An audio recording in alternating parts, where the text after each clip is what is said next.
ನಮಸ್ತೆ ಫ್ರೆಂಡ್ಸ್, ನಾನು ಶಾರದಾ ಯಲಮಂದಲ. ಕಾದಂಬರಿ ಕೇಳಿ ಯೂಟ್ಯೂಬ್ ಚಾನಲ್ಗೆ ನಿಮಗೆಲ್ಲರಿಗೂ ಸ್ವಾಗತ. ಇವತ್ತು ನಾನು ಕವಿ ಸಾಮ್ರಾಟ್ ವಿಶ್ವನಾಥ ಸತ್ಯನಾರಾಯಣ ಅವರ ಪುರಾಣ ವೈರಿ ಗ್ರಂಥಮಾಲದಲ್ಲಿ ಮೊದಲನೇ ನವಲ, ಹೆಸರು ಭಗವಂತನ ಮೇಲೆ ಸೇಡು. ಯಾವ ಭಗವಂತನ ಮೇಲೆ ಯಾರಿಗೆ ಸೇಡು ಅಂದ್ಕೊಳ್ತಿದ್ದೀರಾ? ಅದು ಈ ಕತೆ ಪೂರ್ತಿ ಕೇಳಿದ್ರೆ ಗೊತ್ತಾಗತ್ತೆ. ಕತೆ ಹೀಗೆ ಸ್ಟಾರ್ಟ್ ಆಗತ್ತೆ. ನಾವು ಹೇಳ್ಕೊಳ್ತೀವಲ್ವಾ, ಒಂದಾನೊಂದು ಕಾಲದಲ್ಲಿ ಒಂದಾನೊಂದು ಊರಲ್ಲಿ ಒಳ್ಳೆ ರಾಜ. ಹಾಗೆ ಇವರು ಕವಿ ಆದ ಕಾರಣ ಆ ಥರ ಸ್ಟಾರ್ಟ್ ಮಾಡಿಲ್ಲ. ಇವರು ಹೇಳೋ ಕಥೆನ ಧಾನ್ಯಕಟಕ ಅನ್ನೋ ಒಂದು ರಾಜ್ಯದಿಂದ ಸ್ಟಾರ್ಟ್ ಮಾಡ್ತಾರೆ. ಈ ಧಾನ್ಯಕಟಕ ಅನ್ನೋ ಊರು ಕೃಷ್ಣಾ ನದಿ ಮತ್ತು ಗೋದಾವರಿ ನದಿ ಎರಡಕ್ಕೂ ಮಧ್ಯ ಬರೋ ಜಾಗ. ಇದನ್ನೇ ಆಂಧ್ರ ಪ್ರದೇಶ್ ಅಂತ ಕೂಡ ಹೇಳ್ತಾರೆ. ಈ ಆಂಧ್ರ ಪ್ರದೇಶ್ ಅನ್ನೋ ಹೆಸರು ಹೇಗೆ ಬಂತು ಅನ್ನೋದಕ್ಕೆ ಒಬ್ಬೊಬ್ಬರದ್ದು ಒಂದೊಂದು ಎಟಿಮಾಲಜಿ ವಿವರಣೆ ಇದೆ. ಆದರೆ ಇವರು ಕೊಡೋ ವಿವರಣೆ ಹೀಗಿದೆ. ನಮ್ಮೆಲ್ಲರಿಗೂ ಗೊತ್ತು, ಯಯಾತಿ ರಾಜ ಅಂತ ಒಬ್ಬರು ಇದ್ದರು. ಶರ್ಮಿಷ್ಠೆ, ದೇವಯಾನಿ ಇವರ ಕತೆ. ದೇವಯಾನಿಗೂ ಮತ್ತು ಯಯಾತಿಗೂ ಒಬ್ಬ ಮಗ ಕೂಡ ಇರ್ತಾನೆ. ಅವನ ಹೆಸರು ಪುರೂರವ. ಅವರ ವಂಶದಲ್ಲಿ ಮುಂದಕ್ಕೆ ಬಂದ ಒಬ್ಬ ಬಲಿಚಕ್ರವರ್ತಿ ಅಂತ ಒಬ್ಬ ರಾಜ ಬರ್ತಾನೆ. ಈ ಬಲಿಚಕ್ರವರ್ತಿ ನಮ್ಮ ಈ ಜೈನ ಚಕ್ರವರ್ತಿ ಇಬ್ಬರು ಒಂದಲ್ಲ, ಇವರು ಯಯಾತಿ ವಂಶದವರು, ಹಳೆಯ ಕಾಲದವರು, ಇನ್ನೂ ಹಳೆಯನವರು. ಆ ಬಲಿಚಕ್ರವರ್ತಿಗೆ 6 ಜನ ಮಕ್ಕಳು. ಅದರಲ್ಲಿ ಒಬ್ಬನ ಹೆಸರು ಆಂಧ್ರ.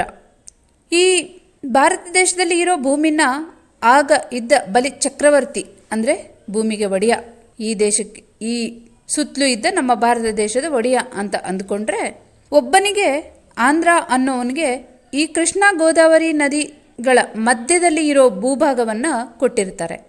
ಹಾಗಾಗಿ ಆ ಜಾಗಕ್ಕೆ ಆಂಧ್ರ ಪ್ರದೇಶ ಅನ್ನೋದು ಹೆಸರು ಬಂತು ಅನ್ನೋದು.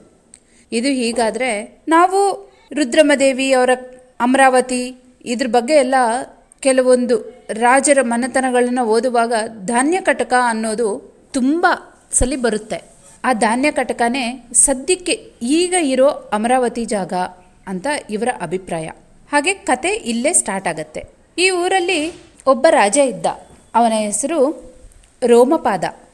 ಈಗ ಈ ಕತೆ ಹೇಳೋದಕ್ಕೆ ಹಿಂದೆ 150 ವರ್ಷಗಳ ಮುಂದೆ ಮಹಾಭಾರತದ ಯುದ್ಧ ಮುಗಿದು ಜನಮೇಜಯ ಪರೀಕ್ಷಿತ ರಾಜ ಕರ್ಣನ ಮಗ ಪರೀಕ್ಷಿತನಿಗೆ ರಾಜ್ಯ ಒಪ್ಪಿಸಿ, ಅವರ ನಂತರ ಬರೋ ಜನಮೇಜಯ ರಾಜ್ಯಭಾರ ಮಾಡ್ತಾ ಇರ್ತಾರೆ. ಅವರಿಗೆ ಸಾಮಂತ ರಾಜ ಈ ರೋಮಪಾದ ರಾಜ. ಇವರಿಗೆ 3 ಮಕ್ಕಳು.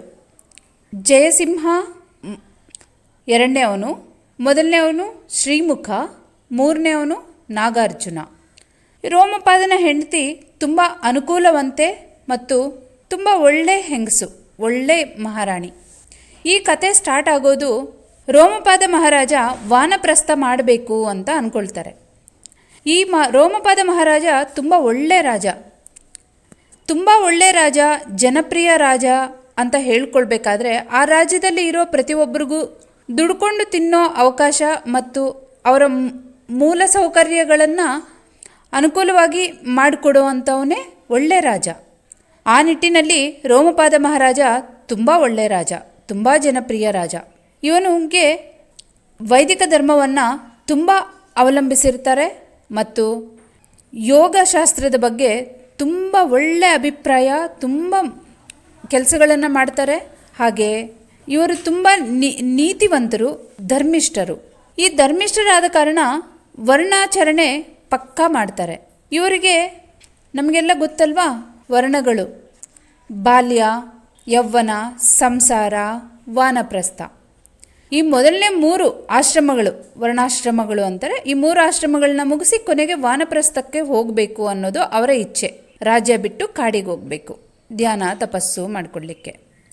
ಹಾಗಾಗಿ ಮೊದಲನೇ ಮಗನಾದ ಶ್ರೀಮುಖನಿಗೆ ಈ ರಾಜ್ಯಭಾರ ಒಪ್ಪಿಸ್ಬೇಕು ಅಂತ ನಿರ್ಧಾರ ಮಾಡ್ತಾರೆ.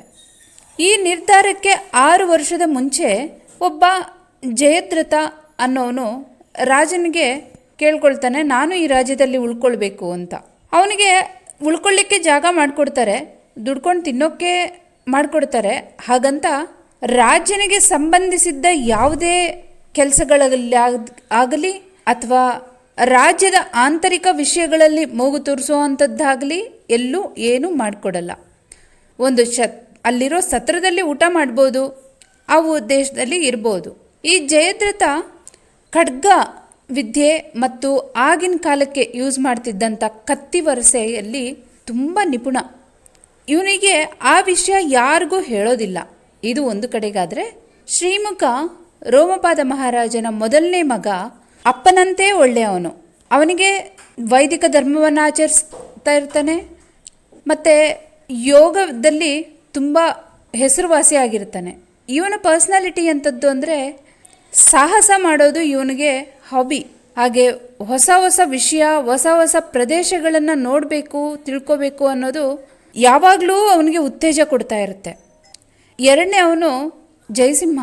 ಇವನು ಬಂದು ಅಪ್ಪನಿಗೆ ಅಂಥ ಪ್ರೀತಿ ಪಾತ್ರನಲ್ಲ. ಕಾರಣ ಅಪ್ಪನ ಜವಾಬ್ದಾರಿ ಇವನೇನು ಹೊರ್ತಾ ಇಲ್ಲ, ಅಪ್ಪನಿಗೆ ಸಕ್ಸಸರ್ ಇವನಲ್ಲ. ಅಮ್ಮನಿಗೆ ಮುದ್ದಿನ ಮಗ ಅಲ್ಲ. ಕಾರಣ ಅಮ್ಮನ ಪ್ರೀತಿ ಯಾವಾಗಲೂ ಸಣ್ಣ ಮಕ್ಕಳ ಮೇಲೇ. ಇವನು ದೇಶದಲ್ಲಿ ಇರೋ ಎಲ್ಲರ ಹತ್ರ ಸ್ನೇಹ ಮಾಡಿ ಮತ್ತು ಎಲ್ಲ ವಿದ್ಯೆಗಳಲ್ಲೂ ತನ್ನದೇ ಆದ ಒಂದು ಒಳ್ಳೆ ನಿಲುವನ್ನು ತಾಳಿರ್ತಾನೆ. ಜನಪ್ರಿಯ ಆಗಿರ್ತಾನೆ. ಇವನು ಕೂಡ ನೀತಿವಂತನೇ.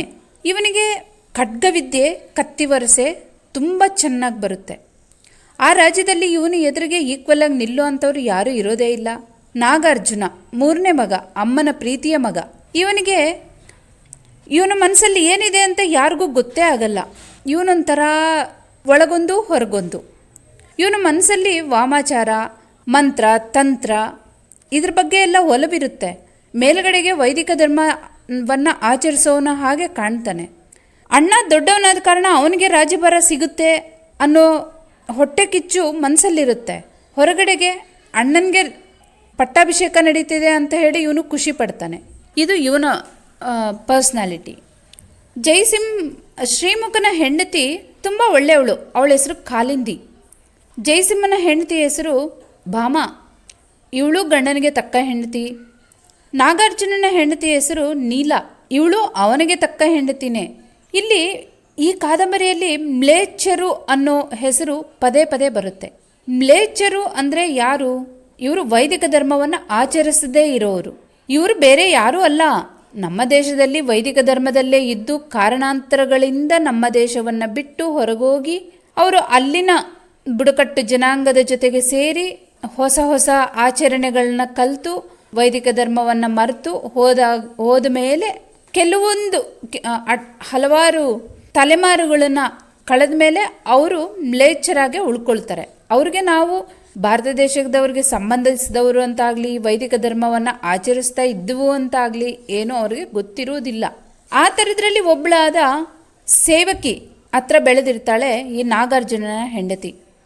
ಆ ಮ್ಲೇಚ್ಛ ಸೇವಕಿ ಬೆಳೆಸಿರ್ತಾಳೆ. ಅವಳು ಗುಡ್ಡಗಾಡುಗಳಲ್ಲಿರೋ ಪ್ರೀತಿ, ಪ್ರಣಯ, ಪ್ರೇಮ ಹಾಗೆ ಈ ನಂಬಿಕೆಗಳಲ್ಲಿ ನಂಬಿಕೆ ಇಡದೇ ಇರೋದ್ರಿಂದ ಎಷ್ಟು ಫ್ರೀಯಾಗಿರ್ಬೋದು ಆ ಥರದ್ದು ಎಲ್ಲ ಹೇಳ್ತಾ ಇರ್ತಾಳೆ ಹಾಡಿನ ಮೂಲಕ, ಕತೆಗಳ ಮೂಲಕ. ಇನ್ನು ನೀಲಾಗೆ ವೈದಿಕ ಧರ್ಮದ ಮೇಲೆ ಒಂಥರ ನೆಗ್ಲಿಜೆನ್ಸಿ ಬಂದ್ಬಿಡುತ್ತೆ.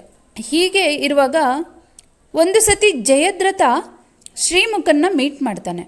ಅವನಿಗೆ ಹೊಸ ಹೊಸ ಜಾಗ ನೋಡೋದು ತುಂಬ ಇಷ್ಟ ಅಲ್ವಾ. ಸೊ ಒಂದು ಒಳ್ಳೆ ಜಾಗ ಇದೆ. ಬೆಟ್ಟ ಒಂದು ಭೂಮಿ ಮೇಲಿಂದ ಒಂದು 30 ಅಡಿ ಇದ್ದರೆ ಅದು ಸುಮಾರು 150 ಅಡಿ ಕೆಳಗಡೆಗೆ ಜಲಧಾರೆ ಬೀಳುತ್ತೆ. ಅದು ಮತ್ತೆ ಒಂದು ಕೆರೆಯಾಗಿ ಹರಿಯುತ್ತೆ. ಆ ಸುತ್ತಲೂ ಮರ ಇದೆ. ಎಷ್ಟು ಅದ್ಭುತವಾಗಿದೆ ಅಂದರೆ ಅಂತ ಹೇಳಿ ಅವನು ತುಂಬ ಈಗಿಂದೀಗ ಇಲ್ಲಿದ್ದ ಎದ್ದು ಹೋಗ್ಬಿಡ್ಬೇಕಲ್ಲಿಗೆ ಅನ್ನೋ ಅಷ್ಟು ಚೆನ್ನಾಗಿದೆ ಅಂತ ಹೇಳಿ ವರ್ಣಿಸ್ತಾನೆ ಶ್ರೀಮುಖನಿಗೆ. ಅವನು ಮೊದಲನೇ ಸಾಹಸವಂತ. ಈ ಥರದ್ರಲ್ಲಿ ತುಂಬ ಇಷ್ಟ ಇದೆ. ಒಂದಿನ ಅಲ್ಲಿ ಹೋಗಬೇಕು ಅಂತ ಯೋಚನೆ ಮಾಡ್ತಾ ಇರ್ತಾನೆ. ಒಂದಿನ ಪ್ರಯತ್ನ ಪಟ್ಟು ಅಲ್ಲಿಗೆ ಹೋಗ್ತಾನೆ. ಅವನ ಬಾಡಿಗಾರ್ಡ್, ರಕ್ಷಕ ಭಟು, ಅವನ ಹೆಸರು ಚಂದ್ರಶೇಖರ. ಅವನು ಹಿಂಬಾಲಿಸ್ತಾ ಇರ್ತಾನೆ. ಸ್ವಲ್ಪ ದೂರದಲ್ಲೇ ಅವನ್ನ ನಿಲ್ಲಿಸಿ ಶ್ರೀಮುಖ ಮಾತ್ರ ಆ ಜಲಧಾರೆ ಹತ್ರ ಹೋಗ್ತಾನೆ. ಏನಕ್ಕಂದರೆ ಅವನು ಬಂದರೆ ಎಲ್ಲಿ ಅಡ್ಡ ಆಗ್ತಾನೋ ಅನ್ನೋದೊಂದು ಕಾರಣ. ಜೊತೆಗೆ ಈ ಜಯದ್ರಥ ಜಯಸಿಂಹನ ಜೊತೆನೂ ನಾಗಾರ್ಜುನನ ಜೊತೆನೂ ಫ್ರೆಂಡ್ಶಿಪ್ ಮಾಡ್ಕೊಂಡಿರ್ತಾನೆ. ಆದರೆ ಒಬ್ಬರ ಜೊತೆ ಫ್ರೆಂಡ್ಶಿಪ್ ಮಾಡ್ದಂಗೆ ಇನ್ನೊಬ್ಬರಿಗೆ ಹೇಳಲ್ಲ. ಮತ್ತೆ ಹೇಳ್ತಾನೆ, ಅವ್ರು ಹೊಟ್ಟೆ ಕಿಚ್ಚಪಡ್ತಾರೆ ಬೇರೆಯವ್ರು ನೋಡಿದವರು, ನೀವು ನನ್ನ ಜೊತೆ ಫ್ರೆಂಡ್ಲಿ ಆಗಿದ್ದೀರಾ ಅಂತ ನೀವು ಯಾರಿಗೂ ಹೇಳಬೇಡಿ ಅಂತ ಹೇಳಿ ಎಲ್ಲರ ಹತ್ರನೂ ಭಾಷೆ ಮಾಡಿಸ್ಕೊಂಡಿರ್ತಾನೆ. ಇವರು ಕೊಟ್ಟ ಭಾಷೆಗೆ ಬದ್ಧರು, ಯಾರೂ ಎಲ್ಲೂ ವಿವರ ಹೇಳೋದಿಲ್ಲ. ಒಂದು ದಿನ ಮಾತಾಡಿಕೊಂಡೇ ಅಲ್ಲಿ ಹೋಗಿರ್ತಾರೆ. ರಕ್ಷಕ ಭಟುಗೆ ಕಾಣದಂಗೆ ಜಯದ್ರಥ ಬಂದು ಶ್ರೀಮುಖನ ಮೀಟ್ ಮಾಡ್ತಾನೆ. ಈ ಶ್ರೀಮುಖ ಮೀಟ್ ಮಾಡಿದಾಗ ಆ ಜಾಗವನ್ನು ತೋರಿಸ್ತಾನೆ.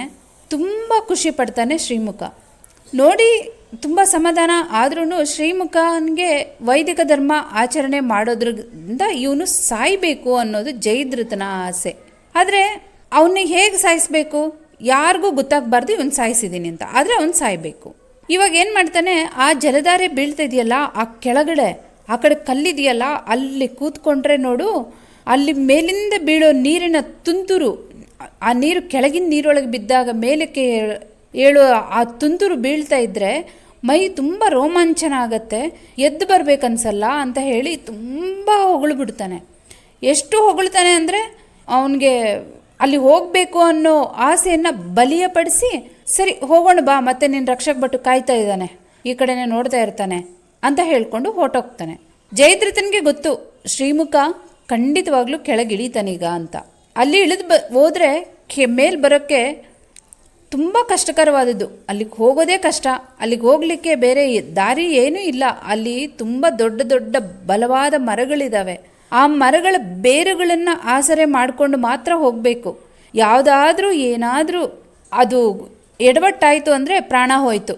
ಜೊತೆಗೆ ಅಲ್ಲಿ ಇರೋ ಕಲ್ಲುಗಳು ಸುಮಾರು ವರ್ಷಗಳಿಂದ ನೀರು ಹರಿದು ಪಾಚಿ ಕಟ್ಟಿರ್ತವೆ. ಎಲ್ಲಿ ಒಂದು ಚೂರು ಯಾಮಾರಿದ್ರೂ ಅಲ್ಲೂ ಪ್ರಾಣ ಹೋಯಿತು. ಅಂಥ ಡೇಂಜರಸ್ ಜಾಗದಲ್ಲಿ ಅವನ್ನ ಬಿಟ್ಟು ಸರಿ ಹೊರಡೋಣ ಬಾ ಅಂತ ಹೇಳಿ ಅವನು ಚಕಚಕ ಹೋಗ್ಬಿಡ್ತಾನೆ. ಈ ಚಂದ್ರಶೇಖರನಿಗೆ ಯಾವುದೋ ಪುರುಷ ಹೊಟ್ಟೋಗ್ತಿರೋದು ಕಾಣುತ್ತೆ. ಆದರೆ ಅವನು ಸಾಧಾರಣವಾದ ಪುರುಷ ಅಂತಲೂ ಅನಿಸುತ್ತೆ. ಇಲ್ಲಿ ಏನೋ ಗೂಡು ಪುಟಾಣಿ ನಡೆದಿದೆ ಅಂತ ಹೇಳಿ ಓಡಿ ಬರ್ತಾನೆ ಶ್ರೀಮುಖನ ಹತ್ರ. ಅಷ್ಟೊತ್ತಿಗೆ ಶ್ರೀಮುಖ ಕೆಳಗೆ ಆಲ್ಮೋಸ್ಟ್ ಇಳಿದಿರ್ತಾನೆ. ಅವನಿಗೆ ಗೊತ್ತಾಗಲ್ಲ ಇನ್ನು ಮತ್ತೇನು ಮಾಡಬೇಕು ಅಂತ. ಅಷ್ಟೊತ್ತಿಗೆ ಬೇರೆಯವರ ಸಹಾಯ ಇಲ್ಲದೆ ಮೇಲೆ ಬರೋಕ್ಕೆ ಅಸಾಧ್ಯವಾದ ಮಾತಾಗಿರುತ್ತೆ. ಚಂದ್ರಶೇಖರ ಹೋಗಿ ಮೇಲಕ್ಕೆ ಎತ್ಕೊಬರ್ತಾನೆ. ಆದರೆ ಆ ಬಂದು ಹೋದ ವ್ಯಕ್ತಿ ಯಾರು ಅನ್ನೋದು ಮಾತ್ರ ಚಂದ್ರಶೇಖರನಿಗೆ ಗೊತ್ತಾಗೋದಿಲ್ಲ. ಆದರೆ ಅಲ್ಲಿ ಹೋಗಬೇಕು ಅನ್ನೋ ಆಸೆ ಮಾತ್ರ ಶ್ರೀಮುಖನಿಗೆ ತುಂಬ ಬಲಿಯವಾಗಿ ಹಾಗೆ ಉಳ್ಕೊಳ್ಳುತ್ತೆ. ಮತ್ತು ಅದು ತುಂಬ ಡೇಂಜರಸ್ ಜಾಗ ಅನ್ನೋದು ಕೂಡ ಅರ್ಥ ಆಗುತ್ತೆ. ತದನಂತರ 3 ದಿನ ಧಾನ್ಯ ಕಟಕದಲ್ಲಿ ಯುವರಾಜನ ಪಟ್ಟಾಭಿಷೇಕದ ಅಂಗವಾಗಿ ಏರ್ಪಡಿಸಿದ್ದ ಹಲವಾರು ಕ್ರೀಡೆಗಳು ಮತ್ತು ಹಲವಾರು ಸ್ಪರ್ಧೆಗಳನ್ನು ನಡೆಸ್ತಾರೆ. ಅದರಲ್ಲಿ ಕತ್ತಿವರಸೆ ಮತ್ತು ಖಡ್ಗವಿದ್ಯೆ 2 ಅರಮನೆಯಲ್ಲೇ ಆಚರಿಸಿರ್ತಾರೆ.